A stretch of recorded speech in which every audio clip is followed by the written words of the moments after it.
রসুলের লানত কার উপরে?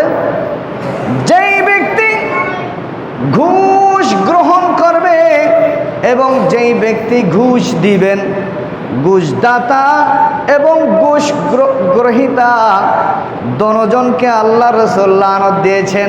কি দিয়েছেন? জোরে বলেন, কি দিয়েছেন?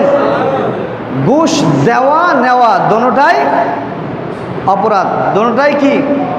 জোরে বলেন না, কি অপরাধ। সুতরাং আপনি যদি ঘুষ দেন তাও আপনি দোষী, এবং আপনি যদি ঘুষ গ্রহণ করেন, ঘুষ খান, তাহলে সেটাও আপনি অপরাধী। সুতরাং ঘুষ দেওয়া নেওয়া থেকে বিরত থাকবেন।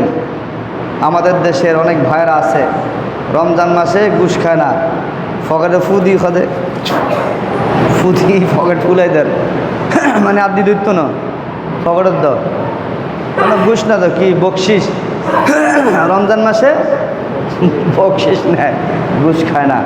দেখেন কত নিম্ন শ্রেণীর মানুষ আমরা। আমাদের এখন ঘুষ নাই, বকশিস হয়ে যায়। ওদের কিছু খরচ দেন না, কিছু খরচ দেন, সাফানির খরচ। কে তোমার সরকারের বেতন না দেন? তোমার বেতন টিয়ালই সাফান খরচ দেন। আপনার ফ্ল্যাট বাড়ি সব, কারেন্ট বিল সহ সব কিছু আপনাকে সরকারে দেয়, তারপর আপনার চা খাইতে আবার একজনকে ধরতে হবে। কি করে আল্লাহর কাছে মুখ দেখাবেন? আফসোস তাদের জন্য যারা সুদ খায়, ঘুষ খায়।